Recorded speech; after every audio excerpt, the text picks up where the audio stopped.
শুভ সকাল বন্ধুরা, কেমন আছো তোমরা সবাই? আশা করছি সবাই ভালো আছো, সুস্থ আছো, আর আমরাও ভালো আছি। আমার আরও একটা নতুন ব্লগে তোমাদের অনেক অনেক স্বাগত জানাচ্ছি। তো সকালে উঠলেই কিন্তু প্রত্যেকটা বাড়িতেই সেই ঘরদোর পরিষ্কার পরিচ্ছন্ন রাখা, রান্না করা প্রতিদিনই কিন্তু একইভাবেই চলতে থাকে। তো যাই হোক, আজকে কিন্তু তোমাদের সঙ্গে আরও অন্যরকম একটা ভিডিও শেয়ার করতে চলেছি। তো সকালে কিন্তু ঘরটা ঝাড় দিয়ে প্রথমে কিন্তু আমি কিছু আনাজ করতে বসে গেছি, দেখতেই পাচ্ছ। কারণ আজকে আত্মীয়স্বজনরা আসবেন, তো সেই কারণে তো তার জন্যই ভাবলাম চান করতে যাওয়ার আগে কিছু আনাজ কেটে ভালো করে রেখে দিয়ে যাই। দিলে কি বলতো, পুজো টুজো যখন করে আসবো তখন রান্নাটা তাড়াতাড়ি করে বসিয়ে দিতে পারবো। তো সেই কারণে ভাবলাম প্রথমে কি রান্না করব আগে দেখে নিই, যে সেইভাবে একটু আনাজ করে রেখে দিই। তো আত্মীয় স্বজনরা আসা মানে কিছু হোক না হোক ওই সবজি কিছু ভাজাভাজি তো করতেই হবে। আর আজকে কিন্তু আত্মীয় স্বজনরা এলেও মাংস হবে না, জানো তো, আজকে কিন্তু মাছের উপর দিয়েই হবে। কারণ হচ্ছে আমার যে ননদ দিদি, তো ও কিন্তু মাংস খায় না, মাছই খায়। তো সেই কারণে কিন্তু আজকে মাছের উপর দিয়েই হবে। আর কি বলো তো, যখন তুমি মাংস রান্না করবে তখন কিন্তু একটু ভাজাভাজি কম করলেও চলে, কিন্তু যখন তুমি মাছ রান্না করবে তো ভাজাভাজি একটু বেশি না করলে ভালো লাগে না। তো সেই কারণেই কিন্তু একটু ভাজাভাজিগুলো বেশি করছি। তো যাই হোক, তোমাদের সঙ্গে কথা বলতে বলতে অনেকগুলো কিন্তু আনাজ কেটে আমি ধুয়েও নিয়েছিলাম প্রথমে একবার, তো তারপর কিন্তু আরও একবার ভালো করে জল দিয়ে ধুয়ে নিচ্ছি। তো এখানে দেখতেই পাচ্ছ, এখানে কিন্তু আজকে বেগুন ভাজা করব আর আলু ভাজা করব, আর তার সঙ্গে কিছু কুঁদরিও দিয়েছি। আসলে ননদ যে দিদি, তো ওর যে হাজব্যান্ড মানে জামাইবাবু, তো দাদাবাবুর কিন্তু সুগার আছে, তো তার জন্যই কিন্তু আলু টালু বেশি খায় না। তো তবুও কিন্তু অন্যান্য সবাই যেহেতু খাবে, তো তার জন্য একটু মিশিয়ে সব রকম একটু করার চেষ্টা করছি। তো তাতে কুঁদরিও অল্প করে দিয়ে দিয়েছি। তো যাই হোক, আলু কুঁদরি ভাজা করব, পটল ভাজা করব, বেগুন ভাজা করব। আর শেষ দিনা ওই পাতা দিয়েছিল, তো তার কারণে ভাবলাম পাতাটাও আজকে ভাজা করে ফেলি, যেহেতু সবাই মিলে খাবো, তো সেই কারণে। আর পাতার মধ্যে একটুখানি লবণ মাখিয়ে রেখে দিলাম যাতে পাতাটা একটু নরম হয়ে যায়, তো সেই কারণে। তো তারপর চলে এলাম এখানে মাছগুলো কাটতে। তো এই যে মাছটা দেখাচ্ছি, এটা কিন্তু আমার দাদা দিয়ে গেছে। তো ছোট্ট একটা ইলিশ মাছ আর সঙ্গে চিংড়ি মাছ আছে। তো চিংড়ি মাছটা সমু খেতে পছন্দ করে, তো তার জন্যই কিন্তু বেশিরভাগ সময় দাদা চিংড়ি মাছটা নিয়ে আসে। তো এটা নিয়ে এসছে আমার দাদা, আর তোমাদের দাদা ভাই নিয়ে এসছে এই যে ছোট ছোট চিংড়ি, আর এখানে ইলিশ মাছ কেটে নিয়ে এসছে। যেহেতু অনেকজন খাবো, তো তার জন্য দুটো মাছ কেটে নিয়ে এসছে। আর এখানে ছোট ছোট চিংড়ি নিয়ে এসছে। চিংড়ি মাছগুলো সেরকম নাকি পায়নি, ও কিন্তু দেরি করেই গিয়েছিল, তো সেই কারণে। আর কি বলতো, ও না সেরকম মাছের বাজারও সেরকম করতে পারে না, তো ঠিকঠাকভাবে দেখতে পারে না, মাছটা একটু সেরকম ভালোও নয়। তো যাই হোক, যেরকম নিয়ে এসছে সেটাকে চালিয়ে নিতে হবে। তো চিংড়ি মাছগুলো ভালো করে ছাড়িয়ে নিচ্ছি, আর মাথার কাছে যে খাদ্যথলি থাকে আর পেছনের দিকে যে কালো সরু সুতোর মতো অংশ থাকে, সেগুলোও ভালো করে বের করে দিচ্ছি। সেগুলো কিন্তু খাওয়া ভালো নয়, তো সেই কারণে প্রত্যেকটা মাছ কিন্তু ভালো করে ছাড়িয়ে নিচ্ছি। মাছগুলো কাটা হয়ে যাওয়ার পর তারপর কিন্তু আমি সিঙ্কের মধ্যে নিয়ে চলে এসেছিলাম। এখানে ভালো করে মাছগুলো ধুয়ে নিচ্ছি। তো চিংড়ি মাছগুলো বেশি না ধুলেও চলবে, সেরকম আঁশ থাকে না, যদিও মানে মোটা অংশ একটা থাকে, তো ওটা তো আমি ছাড়িয়ে দিয়েছি মাঝখান দিকে, কারণ ওটা চিংড়ি মাছের মালাইকারি করব, তো সেই কারণে। কিন্তু ইলিশ মাছগুলোই আঁশ থাকে বলে, তো তার কারণে কিন্তু ভালো করে একটু ধুয়ে নিতে হবে। আর আমার কি অভ্যেস বলো তো, মাছ যদি ভালো করে না ধুই সেটা কিন্তু খেতে ভালো লাগে না, তো তার কারণে প্রত্যেকটা মাছ কিন্তু ভালোভাবে ধুয়ে নিচ্ছি। আর আমার বড়দি আর শেষদি বলতো যে মাছগুলো ধুয়ে ধুয়ে কিন্তু সাদা করে ফেলেছিস, কিন্তু কি করব বলো, একটা অভ্যেসে পরিণত হয়েছে, সো সেই কারণে। তো যাই হোক, তারপরে সব মাছের মধ্যে লবণ হলুদ মাখিয়ে নিচ্ছি ভালো করে। আর চিংড়ি মাছগুলো মালাইকারি করব, আর ইলিশ মাছের কিন্তু টক করব, কারণ দিদি জামাইবাবু বা আমরা সবাই কিন্তু ইলিশ মাছের টকটা ভীষণ খেতে পছন্দ করি, তো সেই কারণে। তো যাই হোক, যেহেতু টক রান্না করব ইলিশ মাছটা, তো সেই কারণে কাঁচা মাছের মধ্যে আমি সরিষার তেল মাখিয়ে রেখে দিলাম। আর এই রান্নাটা আমি আমার মায়ের কাছ থেকে শিখেছিলাম, খেতে কিন্তু বেশ ভালোই লাগে। তো যাই হোক, তারপরে কিন্তু চান করে চলে এসেছি ঠাকুর ঘরে। আর এসে আমি সব কিছু সাজিয়ে গুছিয়ে নিয়েছি। আর সমুনা এই ফুলগুলো তুলে আমাকে দিয়ে গেল, বলছে মাম্মাম গোপুসোনাকে দিয়ে দিবে। তো ওই ফুল তো আর পুজো করা যায় না, তো তার কারণে আমি আলাদা রেখে দিলাম। তো যাই হোক, তারপরে এখানে গোপুসোনাকে ভালো করে ফুল দিয়ে সাজিয়ে দিয়েছি। এখন ভোগটা নৈবেদ্য করে দিচ্ছি। প্রতিদিন কিছু করো না করো, গোপুসোনাকে কিন্তু ভালো করে পুজোটা করে নিতেই হবে, কারণ ও তো বাচ্চা। তো আমার বাচ্চাকে ঠিকঠাকভাবে খেতে দেবো, ওকে খেতে দেবো না, এটা তো হয় না। তো সেই কারণে তো যাই হোক, প্রত্যেকটা বাড়িতে কিন্তু গোপুসোনা থাকলে সবাই কিন্তু ভালো করে যত্ন আত্তি করে। তো সেইভাবে একটু করে নিলাম, প্রতিদিন করেও থাকি। তো যাই হোক, তারপরে কিন্তু রান্নাঘরে চলে এসেছিলাম। কিছু বাসন এলোমেলোভাবে পড়ে আছে, তো তার কারণে ভাবলাম বাস্কেটে আগে ঢুকিয়ে রেখে দিই, না হলে ফাঁকা জায়গা পাওয়া যাবে না। কারণ অনেকগুলো রান্না বান্না হবে বা অনেক কিছু জিনিসপত্র এদিক সেদিক রাখতেও হবে, তো সেই কারণে একটু ভালো করে গুছিয়ে রাখলাম। আর এদিকে কিন্তু আমি চাটা বসিয়ে রেখেছিলাম আগে। চাটা হতে হতে ওইদিকে কাজগুলো গুছিয়ে নিলাম। তো চাটা হয়ে গেছিলো, নামিয়ে নিলাম। আর তোমাদের দাদাভাই মিষ্টির দোকান থেকে না নিমকি নিয়ে এসেছিলো, তো তার জন্য ভাবলাম ওটা দিয়ে একটু চা খেয়ে নিই। আর দুধটা গরম বসিয়ে দিয়ে গেলাম, দিলে চা খেতে খেতে দুধটাও গরম হয়ে যাবে। তো তারপরে কিন্তু রান্না বসিয়ে দিয়েছিলাম। প্রথমে কিন্তু আলু আর কুঁদরি ভাজাটা করে নিচ্ছি, অনেকটা পরিমাণ ভাজা হয়ে গেছে। তো তারপর পেঁয়াজ দিয়ে একটু ভালো করে নেড়ে চেড়ে নিচ্ছি। আর ওই দিকে কিন্তু আমি কফি আর আলু সেদ্ধ বসিয়েছি, কারণ কফি চচ্চড়ি করব ঝোলের মশলা দিয়ে। ঝোলের মশলা দিয়ে না কফি চচ্চড়িটা খেতে ভীষণ ভালো লাগে। আর এদিকে তোমাদের দাদাভাই কিছু বাচ্চাদেরকে নিয়ে এখানে ঘরের মধ্যে খাটটা ঢুকিয়ে নিচ্ছে। এই খাটটা আমাদের পুরনো বাড়িতে ছিল। তোমাদের দাদাভাই বিয়ের আগে কিন্তু এটাতেই ঘুমোতো, তো বিয়ের পর কিন্তু পালঙ্কেতে ঘুমানো হয়। তো এটা সেরকম ব্যবহার হতো না, ওই বড়দির ঘরেই রাখা ছিল। তো তার কারণে তোমাদের দাদাভাই আজকে নিয়ে এসছে, কারণ হচ্ছে দিদি জামাইবাবু আসবে। তো সেই কারণে আমরা হয়তো পালঙ্কতে থাকবো, দিদিরা নিচে থাকবে, তো সেভাবে ভালো লাগে না। যদিও দিদিরা সেরকম থাকে না, এলে সঙ্গে সঙ্গে ও চলে যায়, কারণ ওরও তো বৌমা হয়নি, তো বাড়ির কাজকর্ম থাকে, তো সেই কারণে থাকতেও পারে না। তো যাই হোক, তোমাদের দাদাভাই খাটটা নিয়ে এসছে দিদির জন্য ভালো করে একটু বিছানাটা করবে বলে।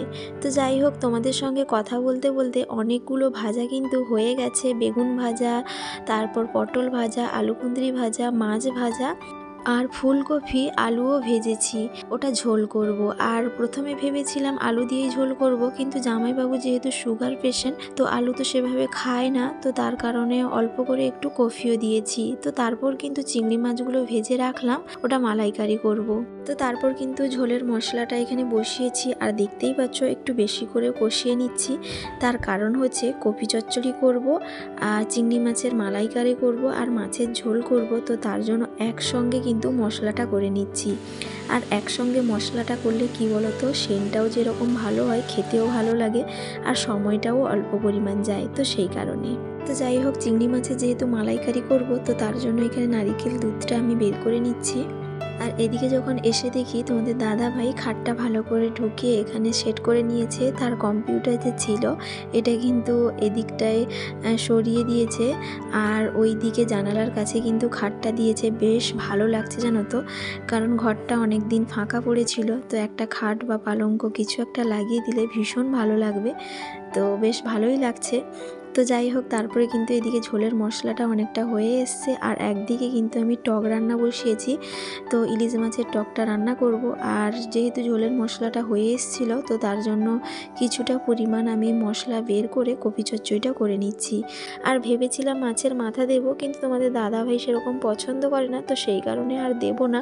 আর এদিকে করছি আমি ইলিশ মাছের টক। ইলিশ মাছের টকটা প্রথমে ফোড়ন দিয়ে তারপরে তেঁতুলের জলটা দিয়ে দিয়েছিলাম। তো তারপর ফুড উঠে যাওয়ার পর আমি কিন্তু মাছগুলো দিয়ে দিয়েছি, ওই যে কাঁচা সরিষার তেল মাখিয়ে রেখেছিলাম ওই মাছগুলো। তো তারপর চলে এলাম এখানে একটু সরিষা পেস্ট করার জন্য, কারণ ওই পাতাগুলো ভাজবো, তো তার কারণে। তো এদিকে কিন্তু কপি চচ্চড়িটা হয়ে গেছিলো, নামিয়ে নিয়েছি। তো তারপর ওই কিছুটা যে মশলা বের করে রেখেছিলাম, ওই মশলা দিয়েই কিন্তু চিংড়ি মাছগুলো হালকা করে নেড়ে চেড়ে তারপর ওই যে নারিকেলের দুধটা বের করে রেখেছিলাম ওই দুধটা দিয়ে দিলাম। তো তো তারপর সোমু কিন্তু এখানে ওই জুস দেখতে পেয়ে গেছে, তো তার জন্য বায়না করছিল জুস খাবে বলে। তো সবাই মিলে একটা করে জুস খেলাম। তো তারপর কিন্তু দিদি চলে এসেছিল, অনেকক্ষণ টাইমও চলে গেছে, তোমাদেরকে আর দেখাইনি। তো দিদিকে বললাম এই পাতাগুলো একটু ভাঁজ করে দিতে। তো দিদি এদিকে পাতাগুলো ভাঁজ করে দিচ্ছে। আর এই পাতাগুলোর মধ্যে কিন্তু কাঁচা পেঁয়াজ, সরিষা পেস্ট, হলুদ গুঁড়ো, লঙ্কা গুঁড়ো আর কাঁচা লঙ্কা দিয়ে কিন্তু বানানো হচ্ছে। তো তারপর কিন্তু এখানে মালাইকারিটা হয়ে যাওয়ার পর নামিয়ে নিয়েছি। আর এখানে পাতা ভাজাগুলো অল্প জ্বালন দিয়ে ভালো করে ভেজে নিয়েছি। তো এই পাতাগুলো না খেতে কিন্তু বেশ ভালোই লাগে। এগুলো হচ্ছে চাল কুমড়ো পাতা। তো যাই হোক, তারপরে কিন্তু এখানে ঝোলের মশলাটা বের করে রেখেছিলাম, ওইটা দিয়ে আবার ফুলকপি আলু ভালো করে কষিয়ে জল দিয়ে দিলাম। আর এখানে দেখতেই পাচ্ছ এখনও পর্যন্ত কিন্তু টকটা ফুটেই যাচ্ছে অল্প আঁচে। টকটা যতক্ষণ ফোটাবো টেস্টটা কিন্তু বেশ ভালোই আসবে, তো তার কারণে অনেকক্ষণ ফোটাচ্ছি। তারপর কিন্তু ঝোলের মধ্যে মাছটা দিয়ে এখানে দেখতে এলাম তোমাদের দাদা ভাই কেমন করে খাটটা ফিটিংস করেছে। তো দেখতেই পাচ্ছ বিছানাটা কিন্তু খুব সুন্দরভাবে পরিপাটি করে করেছে, কারণ ও না বেশ গুছিয়ে কাজ করতে পছন্দ করে। তো ঘরটা কিন্তু ভীষণ সুন্দর লাগছে। তোমাদের কেমন লাগছে অবশ্যই কমেন্ট করে জানিও। আর এরই মধ্যে ঝোলটাও হয়ে এসছে, একটু ঘন ঘন করেছি কারণ অনেকগুলো তরকারি হয়েছে, তো সেই কারণে। তো এখানে কিন্তু জামাইবাবু আর তার ছেলের জন্য কিন্তু থালায় বেড়ে নিয়েছি, কারণ ওদের কিন্তু খিদে পেয়ে গেছে, তো তার কারণে। তো তারপর কিন্তু এখানে জামাইবাবু খেয়ে উঠে পড়েছে, আর তারপর সবাইকে খেতেও দিয়ে দিয়েছিলাম। আর আমিও এখন খেতে বসবো। আর তার আগে কিন্তু বড়দি আর শেষদির ঘরে তরকারি দেবো বলে এখানে বাটিতে করে আলাদা আলাদা নিয়ে নিয়েছি। তো তারপর কিন্তু খেতেও বসে গেছিলাম। দেখতেই পাচ্ছ অনেকগুলো রান্না হয়েছে আজকে। আলু ভাজা, পটল ভাজা, বেগুন ভাজা, পাতা ভাজা, আর কপি চচ্চড়ি হয়েছে, চিংড়ি মাছের মালাইকারি হয়েছে, তারপর মাছের টক হয়েছে, মাছের ঝোল হয়েছে। তো যাই হোক, আত্মীয় স্বজনরা এলে তো একটু বেশি রান্না বান্না করতেই হয়। তো যাই হোক, তারপরে খাওয়া দাওয়া শেষ করে এখানে দেখতেই পাচ্ছ অনেকগুলো বাসন বেরিয়েছে, কারণ অনেকেই খাওয়া দাওয়া করেছে, তো তার কারণেই। তো যাই হোক, এখন বাসনগুলো ভালো করে মেজে ধুয়ে মুছে পরিষ্কার করে নেব। তো তারপর কিন্তু একটু পিঠেও বানাবো, কারণ দিদি যেহেতু এসছে একটু ইচ্ছে হলো পিঠে বানাতে। আর তোমাদের দাদাভাই কলা নিয়ে এসেছিলো, তো তার কারণে রাখা আছে, তো তার জন্য ভাবলাম একটু পিঠেও বানিয়ে ফেলবো। তো দিদি তো সবসময় আসে না, তো সেই কারণে ভাবলাম একটু পিঠে করে ফেলি। আর সবসময় আমরাও সময় পাই না যে কিছু একটা বানিয়ে দেব, তো মাঝে মধ্যে দেওয়া হয়, কিন্তু সেভাবে সব সময় দিতে পারি না। তো তার কারণে ভাবলাম দিদি যেহেতু এসছে একটু পিঠেও বানিয়ে ফেলি। তো যাই হোক, তোমাদের সঙ্গে কথা বলতে বলতে এখানে বাসনগুলো মেজে ভালো করে আমি ধুয়ে নিচ্ছি। তো তারপর কিন্তু সিঙ্কটা একটু মেজে ধুয়ে মুছে একটু পরিষ্কার করে নিচ্ছি, কারণ অনেকগুলো বাসন জমে গেছিলো, তো একটু নোংরাও হয়ে গেছিলো, তো তার জন্য একটু ভালো করে ধুয়ে মুছে পরিষ্কার করে নিচ্ছি। আর আমার কি বলতো, একটু সব সময় পরিষ্কার পরিচ্ছন্ন রাখতে একটু পছন্দ করি। তো সব সময় যদিও সময় পাই না, তবুও অনেকটা পরিমাণ চেষ্টা করি সঙ্গে সঙ্গে পরিষ্কার করা, কারণ এটা যদি আমি ফেলে রাখি তখন কিন্তু বেশি নোংরা হয়ে যাবে, সেটা আবার পরিষ্কার করতে অনেকটা সময় লাগে, তো সেই কারণে। তো যাই হোক, বাসনগুলো আমি ভালো করে মেজে পরিষ্কার করে নিয়েছি। তারপর কিন্তু এখানে আমি ওই গ্যাসটা ভালো করে মেজে একটু পরিষ্কার করে নিচ্ছি, কারণ পিঠে করব, তো সেই কারণে। আর যেহেতু আমি চান টান করবো, তো তার কারণে ভাবলাম আগেই একটু সব কিছু ভালো করে পরিষ্কার পরিচ্ছন্ন করে গুছিয়ে রেখে দিই, তো এলে কিন্তু পিঠেটা তাড়াতাড়ি করে বসিয়ে দিতে পারবো, তো সেই কারণে। তো যাই হোক, এখানে আমি ভালো করে একটু ধুয়ে মুছে পরিষ্কার করে নিলাম। তো তারপর কিন্তু চান করে চলে এসেছি, এখানে ঘরটা ভালো করে একটু ঝাঁট দিয়ে দিচ্ছি। আর বিকেলবেলায় কিন্তু এই ঘর ঝাঁট দেওয়া, সন্ধে দেওয়া, এইসব কাজ তো লেগেই থাকে। তো তার কারণে প্রথমে একটু ঘরটা ঝাঁট দিয়ে দিচ্ছি। আর ওই দিকে কিন্তু আমি চিড়ে সুজি ভালো করে ধুয়ে কিন্তু ভিজিয়েও দিয়ে এসেছি, কারণ একটু না ছাঁকা পিঠে করব, তো সেই কারণে। তো তারপর কিন্তু এখানে একটু লিকার চা বসিয়েছি তোমাদের দাদা ভাই আর দিদির জন্য। আর আমার জন্য কিন্তু দুধ চা বসাচ্ছি, কারণ আমি তো দুধ চা ছাড়া খাই না বলতে গেলে, তো সেই কারণে একটু দুধ চা বসাচ্ছি। আর দিদি আর তোমাদের দাদা ভাইকে একটু লিকার চা দেবো, কারণ ওরা দুধ চা খেতে পছন্দ করে না, তো সেই কারণে। তো এখানে দুধ চাটা হয়ে যাওয়ার পর নামিয়ে নিয়েছে, এখন সবাই মিলে একটু বসে খাবো। তো খেয়ে কিন্তু রান্নাঘরে চলে এলাম। ওই সুজি আর ওই যে চিড়ে ভিজিয়ে রেখেছিলাম, আর এখানে নারিকেল, ময়দা, চিনি সব কিছু বের করে রাখলাম।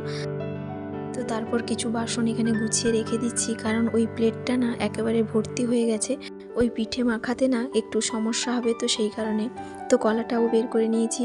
তো তারপর এখানে কলাটা ভালো করে একটু ছাড়িয়ে নিচ্ছি। ওই মিক্সিতে একটু পেস্ট বানিয়ে নেব, দিলে কি বলো তো একটু না পিঠেটা নরম হবে খেতে। তো সেই কারণে আর কোনো কিছু দানা দানাও থাকবে না। তো তার জন্যই আমি বেশিরভাগ সময় এই মিক্সিতে পেস্ট করি। আর এই দেখো কাণ্ড, মিক্সিতে পেস্ট করতে বসাই আর এখানে মেশিন খারাপ হয়ে গেছে। মেশিনটা নয়, ওই খাপটাই খারাপ হয়ে গেছে। তো তারপর আবার সব কিছু নিয়ে এলাম, এখানে হাতে মাখিয়ে নিচ্ছি। হাতে মাখালে না সেরকম পেস্টটা ভালো হয় না, তো মিক্সিতে মাখালেই ভালো হয়। তো যাই হোক, খারাপ যখন হয়ে গেছে কি আর করব, হাতেই ভালো করে মাখিয়ে নিচ্ছি। আর এখানে কিন্তু চিড়ে, ময়দা, সুজি, কলা, কুচনো নারিকেল, পরিমাণ মতো চিনি আর হালকা করে একটু পরিমাণ মতো লবণও দিয়েছি, দিয়ে ভালো করে একটু মাখিয়ে নিচ্ছি। আর অনেকগুলো মাখাচ্ছি কারণ দিদির বাড়িতে দেবো, বড়দি শেষদির ঘরে দেবো, আর আমরাও খাবো, তো তার কারণে। তো তারপর কিন্তু এখানে একটু বড় গ্যাস ওভেনে কড়াইটা বসিয়ে দিলাম, কারণ কি বলো তো অনেকগুলো পিঠে তো অনেক সময় লাগবে, তো সেই কারণে বড় ওভেনটাই লাগিয়ে দিলাম। আর এই ওভেনটা আমার শেষদির ঘরে, তো ওর বাড়ি থেকেই নিয়ে এসেছি। তো যাই হোক, কড়াইটা গরম হয়ে যাওয়ার পর তেল দিয়ে কিন্তু পিঠেগুলো দিয়ে দিচ্ছি। আর এই পিঠেটা না খেতে ভীষণ ভালো লাগে। এই পিঠেতে যেহেতু কলা দেওয়া হয়, তো তার কারণেই কিন্তু পিঠেটা খেতে একেবারে তালের পিঠের মতনই লাগে। যতবারই আমি কিন্তু আমার বাবার বাড়িতে দিয়েছি বা দাদা খেয়েছে, ততবারই বলেছে যে তুই কি তাল দিয়ে রান্না করেছিস, কিন্তু এটা আমি কলা দিয়েই রান্না করে থাকি সব সময়। তাল তো আর সব সময় পাওয়া যায় না, তো সেই কারণে কলা দিয়েই রান্না করি। ভীষণ কিন্তু খেতে ভালো লাগে পিঠেটা। তো যাই হোক, তোমাদের সঙ্গে কথা বলতে বলতে কিছু পিঠে কিন্তু আমি ভেজে নিয়েছি। আর ওইদিকে কিন্তু দিদিও চলে যাবে, কারণ সন্ধে হয়ে আসছে। তোমাদের দাদাভাই কিন্তু নিয়েও চলে যাবে দিদিকে। জামাইবাবু কিন্তু দুপুরবেলায় চলে গেছে, ওর ছেলেও চলে গেছে, কারণ ওরা তো কাজে ব্যস্ত থাকে, তো সেই কারণে শুধুমাত্র দিদিকে তোমাদের দাদাভাই নিয়ে যাবে। তো পিঠেগুলো হয়ে যাওয়ার পর তোমাদের দাদাভাই কিন্তু চলেও গেছে দিদিকে নিয়ে। তো তারপর এখানে আমি সন্ধেটা দিয়ে দিচ্ছি। তো আজকের মতো ব্লগটা এখানেই শেষ করছি বন্ধুরা। কেমন লাগলো জানাতে কিন্তু ভুলো না। যদি কোথাও একটুকু ভালো লেগে থাকে একটা লাইক, কমেন্ট, শেয়ার করতে কিন্তু ভুলো না। তো সবাই ভালো থাকবে, সুস্থ থাকবে, আবারও দেখা হবে।